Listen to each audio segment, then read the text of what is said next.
Selamat datang, salam sejahtera. Terima kasih karena bersama dengan saya di Nazilin Unity Channel. Ini sesuatu perkara yang paling menarik sekali untuk kita kongsikan pada petang ini.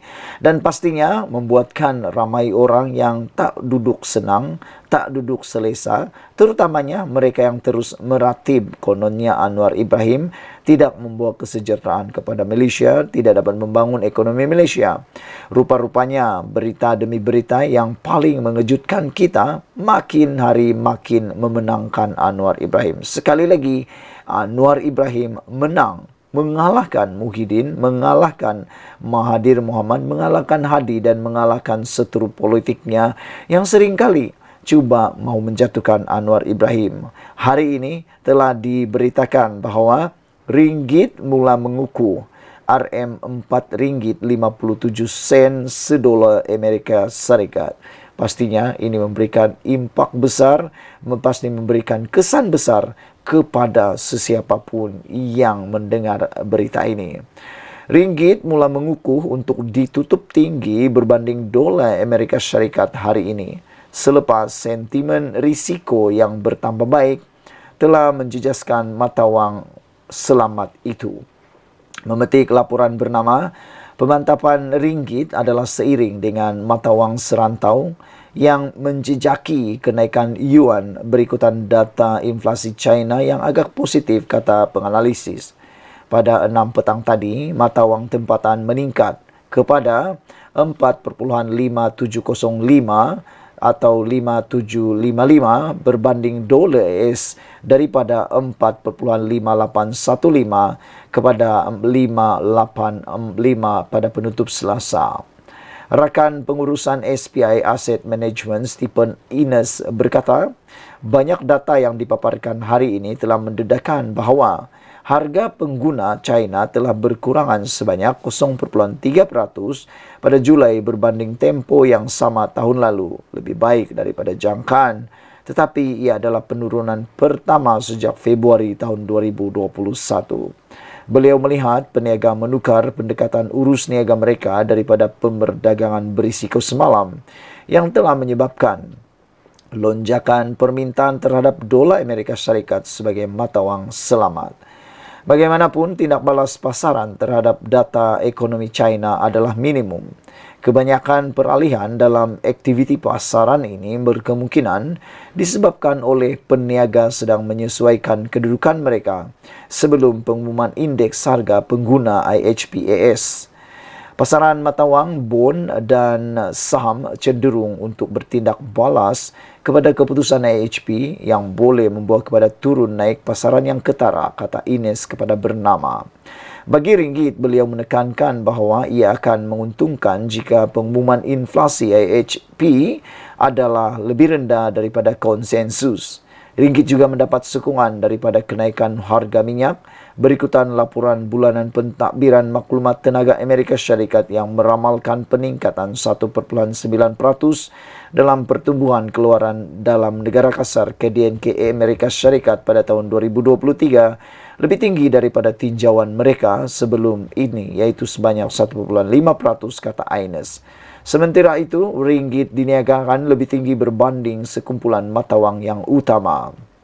Ia menokok berbanding yen Jepun kepada 3.1897 daripada 3.2027 yang disaksikan semalam, mengukuh berbanding euro kepada 5.0175 daripada 5.0264 dan lebih baik berbanding pound British kepada 5.8187 daripada 5.8332 sebelumnya.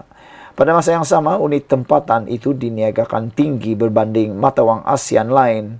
Ringgit naik berbanding dolar Singapura kepada 3.3979 daripada 3.4030 dan agak mantap berbanding rupiah Indonesia kepada 300.9 daripada 301.0 semalam. Ia meningkat berbanding peso Filipina kepada 8.13 daripada 8.14 dan naik berbanding baht Thailand pada 13,0791 daripada 13,1050 sebelum ini. Sekian dulu untuk kali ini. Jangan lupa tinggalkan komen Anda, tekan butang subscribe dan share video ini. Ringgit mula meningkat mengukuh RM4 ringgit 57 dolar Amerika Syarikat. Berita baik untuk kerajaan Malaysia. Kita jumpa lagi. Bye-bye. Selamat petang, salam sejahtera. Terima kasih kerana bersama dengan saya di Nazilin Unity Channel. Ini satu pendedahan yang paling panas dan harus Anda dengar betul-betul. Dipetik daripada Harapan Daily dengan tajuk yang paling mengejutkan kita dan pastinya Anda boleh share kepada ramai orang. PH dah beri royalti petroleum Kelantan, tetapi PAS tukar jadi wang esan. Wah. Semasa Pakatan Harapan membentuk kerajaan pada tahun 2018, PH telah berjaya melaksanakan janji manifesto dalam tahun pertama untuk memberikan royalti minyak kepada Kelantan. Menteri Kewangan pada waktu itu iaitu Lim Guan Eng dari DAP. Sebanyak RM400 juta diberikan kepada Kelantan dan seterusnya menyaksikan Kerajaan Kelantan berbelanja mewah membeli 14 unit kereta Mercedes mewah yang mana keutamaan pada waktu itu sepatutnya digunakan untuk program rakyat. Pemimpin PAS dan Walaun pada waktu itu bukannya mengucapkan terima kasih, tetapi menabur pelbagai fitnah terhadap PH dan mengherdik pemimpin PH, antaranya dengan ucapan PH hancing dan PH mungkir janji manifesto, PS kencing dan banyak lagi. Bagaikan kacang lupakan kulit, Hadi Awang pula mengaku merancang dari awal untuk menumbangkan kerajaan PH melalui tebuk atap dengan memulakan langkah konspirasi politik walaupun jasa baik yang dibuat oleh PH. Selepas langkah Sheraton, beberapa menteri PAS dan 9 ahli parlimen dari Kelantan telah dilantik dalam kabinet kerajaan pusat. Apa yang menyedihkan, kerajaan PN PAS inilah yang menghapuskan bayaran royalti kepada Kelantan dan ditukar menjadi wang esan. Menteri PAS yang begitu ramai, termasuk Duta Khas Timur Tengah, tidak berusaha pun membuat apa-apa untuk pastikan Kelantan terus menikmati royalti petrol. PAS telah mengkhianati rakyat Kelantan yang berjuang untuk royalti dengan membiarkan royalti bertukar menjadi wang esan. Sekurang-kurangnya mereka sepatutnya mempertahankan keputusan PH memberikan royalti pada tahun 2019. Pada PRU 15, tiada lagi janji royalti dimasukkan dalam manifesto PH setelah PAS sendiri bertindak menghapuskan hak royalti mereka. Perdana Menteri Datuk Seri Anwar Ibrahim dan kerajaan PH terdahulu telah pun melaksanakan tanggungjawabnya. Kerajaan kini pula hanya meneruskan apa yang terdahulu dibuat oleh pemimpin PAS dan PN. Tetapi kini, walau terus menyerang pemimpin atau pimpinan kerajaan perpaduan di atas kesilapan pemimpin PAS dalam tempoh 33 bulan itu. Mereka mengatakan kerajaan perpaduan ingin menghapuskan hak negeri orang Melayu. Walhal, semasa Lim Guan Eng berjuang untuk membayar royalti Kelantan RM400 juta, tiada pun ucapan terima kasih selain fitnah dan adu domba. Wah, ini memang sesuatu pendedahan yang paling luar biasa yang kita peroleh pada malam ini. Apabila rahsia tentang perkara yang lama kita tak tahu, yaitu PH sebenarnya telah memberi royalti petroleum kepada Kelantan, tetapi PAS tukar jadi wang esan. Ini adalah sesuatu yang paling mengejutkan. Yang menyedihkan menurut laporan ini, selepas langkah Sheraton, beberapa menteri PAS dan 9 ahli parlimen dari Kelantan telah dilantik dalam kabinet kerajaan pusat Perikatan Nasional. Apa yang menyedihkan, kerajaan PN PAS inilah yang menghapuskan bayaran royalti kepada Kelantan dan ditukar menjadi wang esan. Menteri PAS yang begitu ramai, termasuk Duta Khas Timur Tengah tidak berusaha pun berbuat apa-apa untuk memastikan Kelantan terus menikmati royalti petrol. PAS telah mengkhianati rakyat Kelantan yang berjuang untuk royalti dengan membiarkan royalti ditukar menjadi wang ihsan. Sekurang-kurangnya mereka sepatutnya mempertahankan keputusan PH memberikan royalti pada tahun 2019. Pada PRU 15 tiada lagi janji royalti dimasukkan dalam manifesto PH setelah PAS sendiri bertindak menghapuskan hak royalti mereka. Sekian dulu untuk kali ini, ikuti terus ulasan selepas ini. Selamat petang, salam sejahtera. Terima kasih kerana bersama dengan saya di Nazilin Unity Channel. Anwar berkata, Putrajaya anak tirikan Kelantan, persoalan yang sangat besar. Apabila Anwar kata, Perdana Menteri peruntukan lebih tinggi berbanding zaman PN. Anwar Ibrahim cuba memberikan penerangan kepada semua orang, khususnya yang tak faham lagi, bahawa kerajaan yang ada sekarang ini tidak pernah menganaktirikan Kelantan. Sehingga kan, menurut Anwar Ibrahim, peruntukan yang diberikan kepada Kelantan adalah lebih tinggi berbanding zaman PN. Jadi, di mana celahnya, di manakah ruangnya, di manakah tempatnya yang mengatakan bahawa kerajaan perpaduan pimpinan Anwar Ibrahim ini menganaktirikan Kelantan. Walhal, sebenarnya Anwar Ibrahim adalah Perdana Menteri yang memberikan lebih banyak peruntukan berbanding zaman PN. Kalau begitu, kena tanya Muhyiddin Yassin sebagai Perdana Menteri pada Kerajaan Perikatan Nasional, mengapa peruntukan Anwar Ibrahim lebih besar daripada yang diberikan oleh beliau. Anwar Ibrahim berkata, Sahrir Sulaiman perlu berani memperbetulkan masalah pentadbiran kerajaan PAS Kelantan, kata Anwar lagi. Perdana Menteri Anwar Ibrahim membidas ahli Parlimen Bacok Sahrir Sulaiman yang mendakwa Putrajaya menganaktirikan Kelantan di sebalik peruntukan besar kepada negeri pimpinan PAS itu. Anwar berkata kenyataan itu disifatkan tidak berasas kerana Kelantan menerima peruntukan besar di bawah pentadbirannya berbanding ketika ditadbir kerajaan campuran yang turut terdiri daripada Perikatan Nasional PN dari tahun 2020 hingga tahun 2022. Kata Anwar, saya dah bagi tahu peruntukan Kelantan paling tinggi. Kita bantu tempatan banjir dan bagi air, kata Anwar lagi. Semasa dalam kerajaan, PAS dan Bersatu sibuk soal lain. Peruntukan Kelantan lebih kurang daripada sekarang. Bagaimana dia kata anak tiri? Bagaimana dia kata kerajaan perpaduan menganaktirikan Kelantan, kata Anwar Ibrahim kepada pemberita selepas persidangan meja bulat Asia Pasifik. Anwar juga mengulas dakwaan Sahir dalam debat model ekonomi baharu Malaysia bersama Menteri Ekonomi Rafizi Ramli malam tadi bahawa Kelantan masih menjadi negeri termiskin kerana dianaktirikan kerajaan persekutuan. Mengulas lanjut, Anwar turut mengingatkan Sahir supaya lebih berani membetulkan masalah dalam pentadbiran di Kelantan yang ditadbir PAS.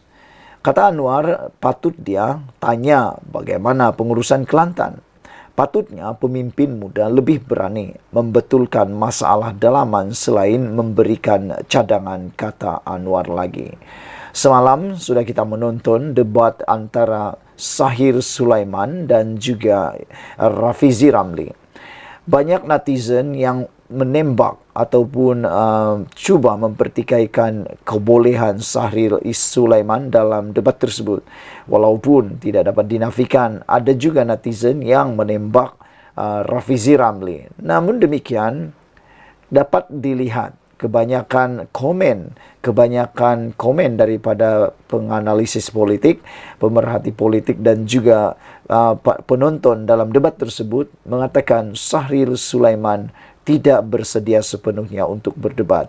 Kerana kebanyakan kata-kata dan fakta yang disampaikan oleh Sahrir Sulaiman adalah kata-kata biasa dan mereka kata kurang cadangan untuk pembangunan ekonomi Malaysia.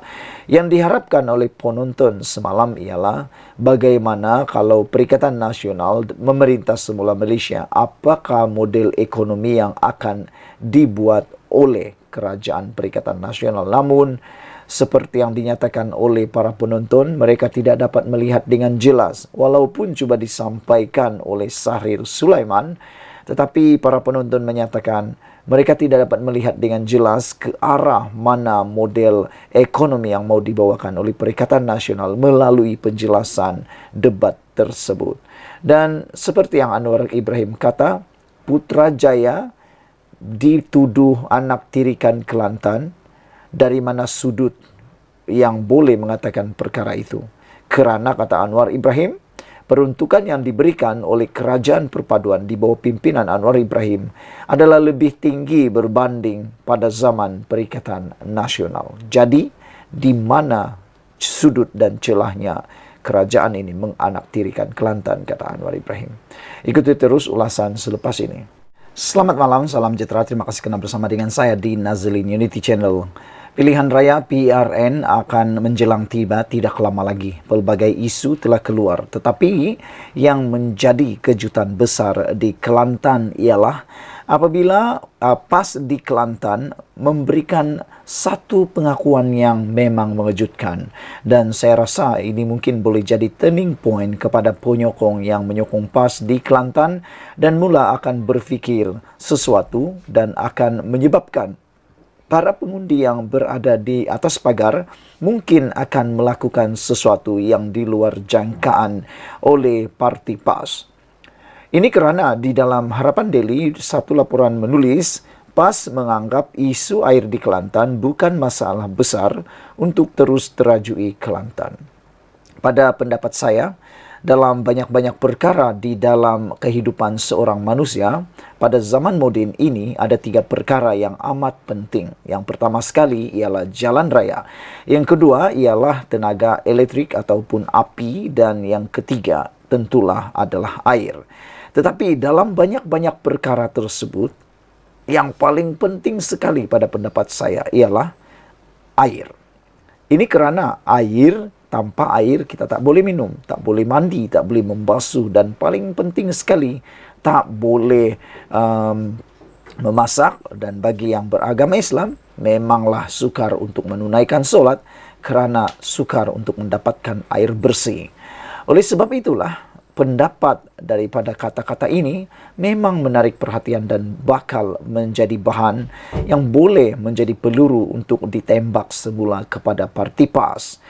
Ini akibat daripada mereka menganggap isu air di Kelantan bukan masalah besar.